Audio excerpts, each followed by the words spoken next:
kursi nyo palamba. Adi nyo kan harus terpegah bau reung lain-lain proksi antara pilkada dan pileg. Munyo pileg, ati mesti pilih partai lokal. Munyo hana kata koalisi le tanyo munyo PA. Munyo PA mungkin 70% puran kabupaten kota lah calon draw tiro kan. Untuk bupati atau wali kota. Kan? Tapi munyo hana tamang ngawalain ti coy gop. Dan metemah lawan. Nya no boleh pegang menang si gubernur. Mesti kayak contoh mesti Radih puno apa dan munyo terpegah di gubernur. Pas masa Atuso munyo hanai cok Golkar Hanji pas Hanji Bustamian. Hansik kursi menan di lai boksi ada beberapa orang. Makanya tak mupo urang kan. Salah si tunggu abu yang kepegah persaha kangka munyo na pegah menan. Nya hang kecok mta jiji. Geik nyo rata huleta geik. Ule partai le rata. Kangka jadi persaha payah tap kor deti keluarga lu walaupun geik raparna.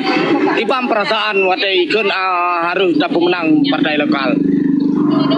Yang menanti apakah orang yang dua nyangkan orang yang nyangkan bangsa Aceh yang menampai hadap kau makanya dia bak pendirian munyoka tak pilih urun rotu munyoka tak pilih rumah rotu medang bak rumah rotu medang bak urun rotu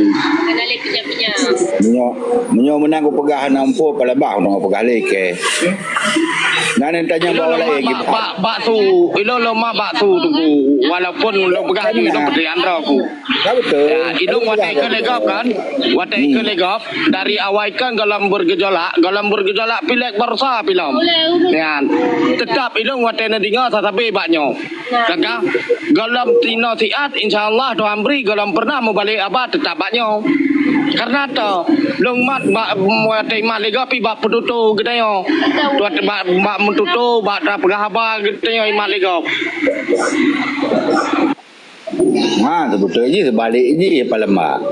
Mesti dah berapa bersah pilih PA ni dan partai koalisi Golkar ataupun PKB baik tim dah tanya. Nya nawaknya nang baik tim nak kali kun. Harus pilih partai lokal atau partai Aceh.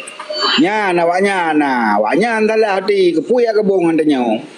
Mesti dah pakat baik gabung si baik tak hati urangnya nang pilih menan.